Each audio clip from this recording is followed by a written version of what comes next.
Hello， 这一节课的话，我们来给大家讲解的是美甲操作水彩的时候整个的操作流程啊。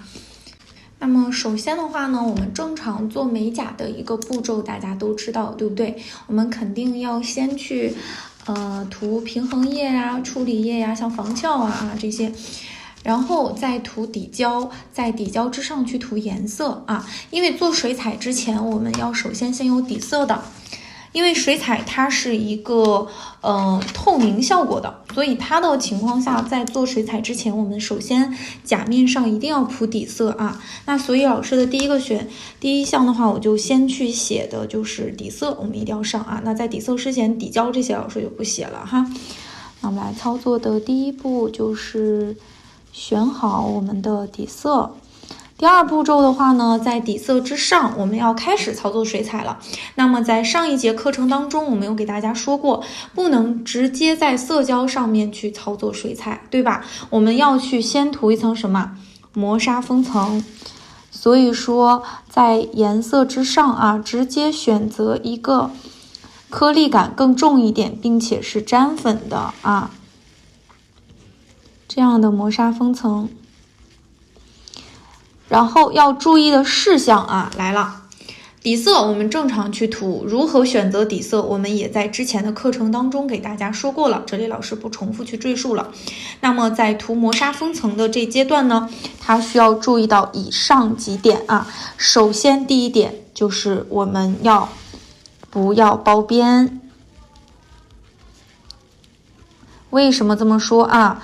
什么叫包边？就是我们在涂刷一个指甲的时候啊，可以看一下。一般来说，我们在涂底胶或者是在封层加固啦之类的，对吧？都要做一个动作，就是这样的动作。这个动作就叫做包边啊。这个动作不能去做啊？为什么？因为磨砂封层它本身是没有浮胶的。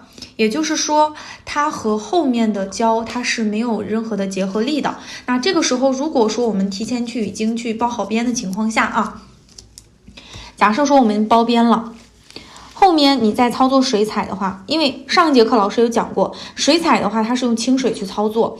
那清水操作在我们的甲面上，有的时候它可能会操作完之后，那我们不能说直接去给它封层，肯定还是要包胶，或者说是不管你要涂啥吧，反正水彩做完了，肯定它还是要再包一层的，对不对？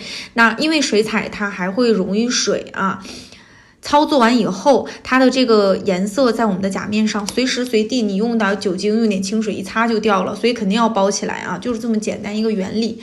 但是的话呢，我们如果说提前你的磨砂封层包边了的情况下啊，这个时候你在做完水彩之后，我们再去包其他的胶的时候，它前尖这个位置已经就是被我们包过边边的这个位置，它是没有任何的结合力的，因为它上面没有浮胶啊，所以说这个时候你再去涂的时候，它前面就会造成一个现象，就是容易起层，容易脱落，对吧？所以我们的磨砂封层要记得不要包边啊。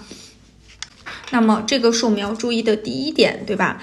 第二点的话是什么呢？就是我们的照灯时间。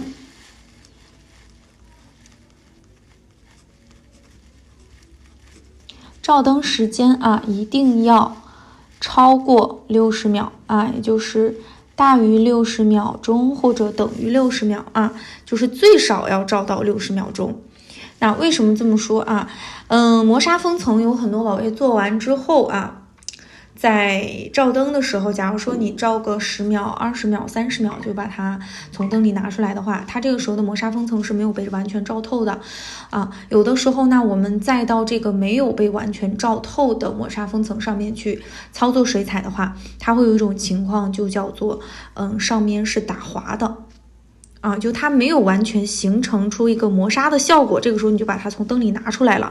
那所以说我们再去揉出水彩的颜色，再呈现到我们甲面上的话，它就会呈现那种有一点像是在亮面封层上那种像化开一样的那种感觉啊，上面像有油一样，像有一层油脂一样啊。这种情况下就说明我们的这个照灯时间还不够啊。所以说宝贝们一定要先分辨一下自己手里的这个光疗灯，有的时候大家手里的灯是慢灯，有的灯是快灯啊。这个其实灯的快慢的话是根据它的瓦数和这个就是它这个灯泡。灯珠它用到的一个状态去决定的啊，有一些灯可能就是时间久了，时间太久了，时间太长了，它导致于就是说照灯时间变慢了啊，固化的时间不够好了，有的就是单纯它是这个瓦数不够。那这种如果说是照灯特别慢的啊，固化特别慢的这种灯的话，我们就要稍微超过于60秒。那如果说照灯平时很快的这种灯的话，我们就正好等于60秒就可以了啊。这个根据大家自己的灯去决定啊，反正一定不能太短哈。这一点就是我们要确定的。然后的话，第3点其实跟我们这个也有关系啊，就是涂的薄厚的问题，不能涂的太薄啊，但也不能过于厚重，就是要薄厚适中啊，可以这么说。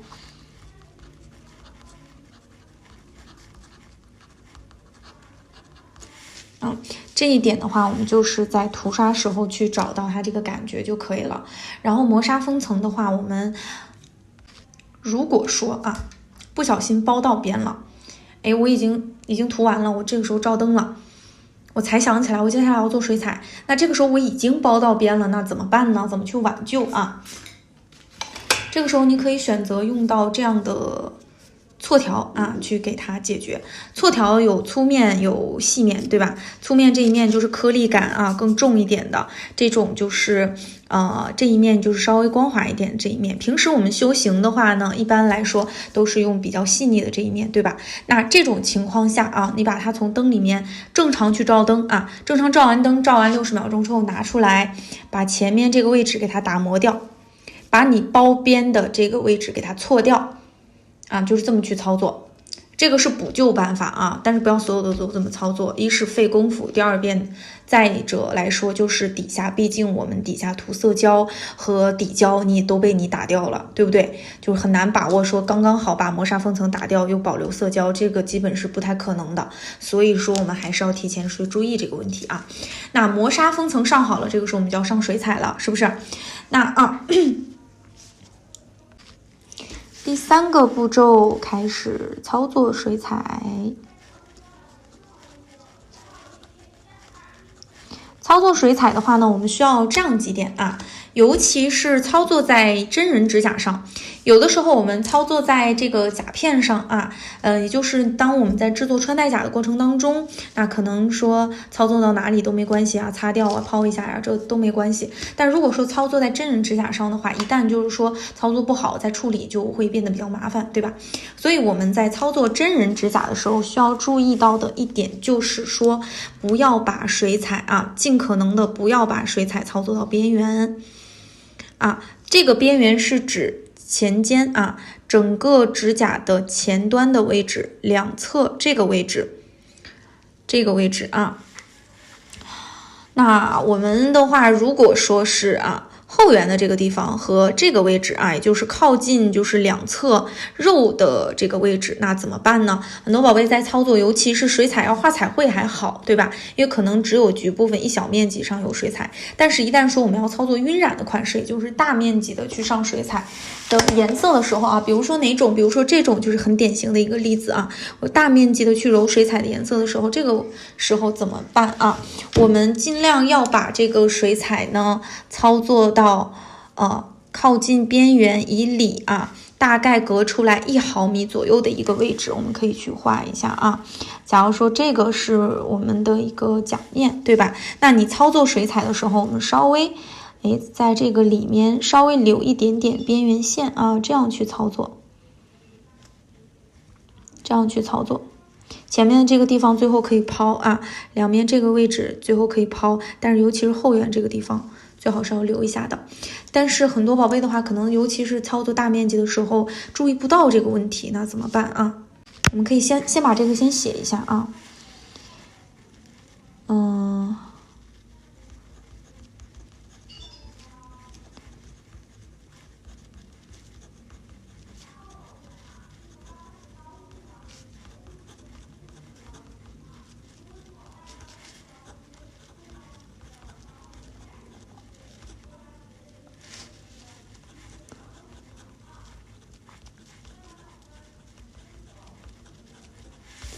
这个是比较重要的一点啊。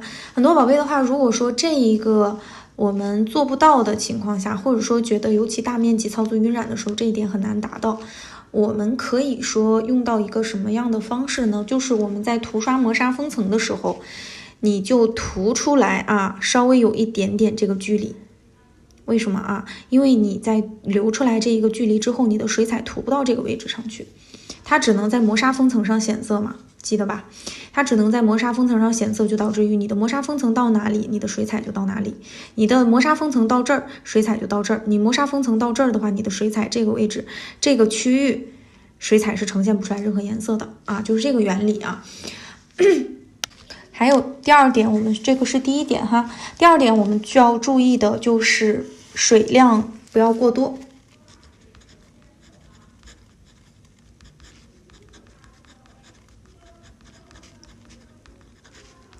水量过多，它会导致于干的速度太慢，或者说后期我们再包的时候包不住，因为一个指甲上面水分含量太多的情况下呢，它也会造成就是不是特别牢固啊，或者说有的时候我们判断不好这个指甲是否说已经干透了，是不是？所以说水量那尽可能就不要操作过多，避免出现这些或者那些问题，对吧？还有一个就是颜料占取的不要太多啊，这个就是由这个引发的啊。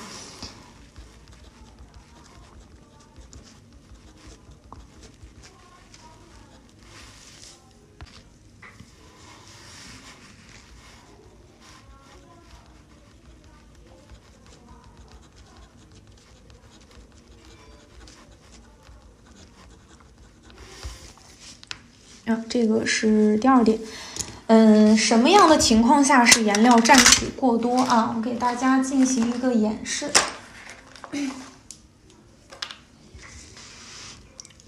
首先我们先取一下水，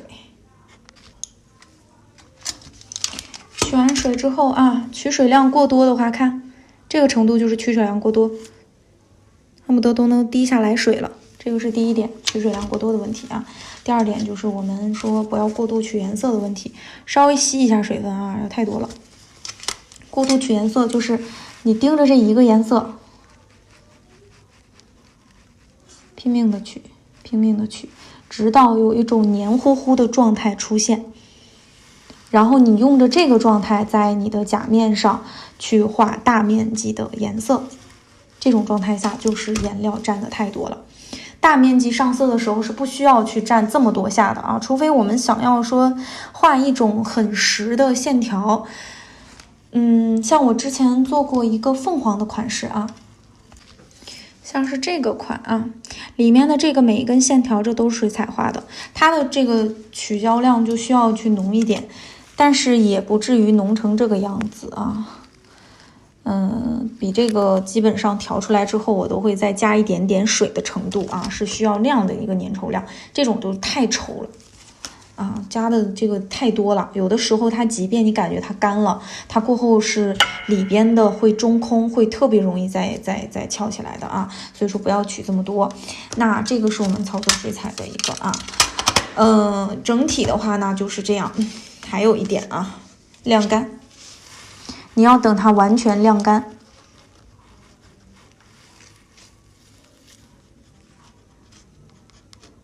一定要晾干啊！什么状态下是干透了？可以取一个白色啊，我们稍微蘸一点白色出来，然后可以到甲面上去这样去划一下啊。这个是我打的是个蓝色的底色，上过磨砂封层了哈。首先啊，我这么涂一下，有两种现象啊，说明它没干。其中第一个就是我们肉眼可见的啊，这个地方它是反光的啊，有反光点，说明没干。还有一个就是刚刚操作完的啊，你看我这个时候摁一下上去啊，摁一下上去，它会把我的手纹你看摁在上面，刚操作完。就是你看起来它是没有反光点了，但是的话，因为刚刚操作完它没完全干透啊，所以说这个时候它是不能够直接去包裹下一层的啊，要不然这个时候再包裹下一层，它就出现就划开的现象啊。啊，这2点是吧？然后我给大家看一下啊，当你的水彩没有完全干透的时候，你就着急去包下一层胶，它会发生什么啊？看一下哈，它的颜色会被带下来啊。其实我在写字的这个过程当中，它这边已经是晾干了，然后这一边微微有一点晾干，就正头部的这个位置还有一点点没晾干的地方。那所以你从这儿可以看出来啊。我们再来给大家操作一下。其实它这个干的速度是非常快的啊。我们要，那宝贝可能会问啊，那我究竟要晾多久？其实你操作完以后，晾10秒左右的时间就可以了啊。左右的一个时间，基本上5秒钟就干掉了啊！就别是这边刚画完，其后脚叭一封啊，不要这样，不要这么快，稍微给它一定的时间啊。我们再来操作一下哈。假如说刚去操作完之后，我们就立刻去封的话，它还没有完全晾干的情况下啊。会发生什么现象？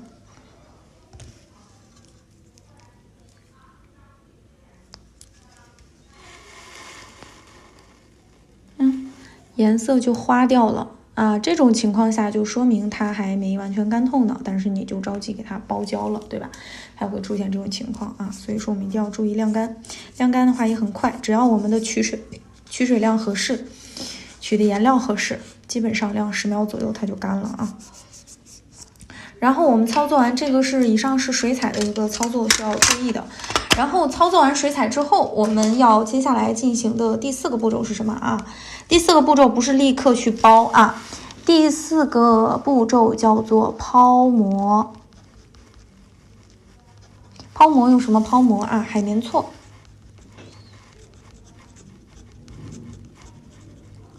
或者也叫海绵抛啊。这样的海绵搓的话有粗面和细面啊，这2面。那它的话呢，我们用哪头啊？用哪头都可以。但我的建议是啊，在我们大面积的去操作水彩，也就是大面积铺底色呀，像刚才老师也展示到的这种啊，就是做晕染的时候，这种情况下我们最好用粗面去抛。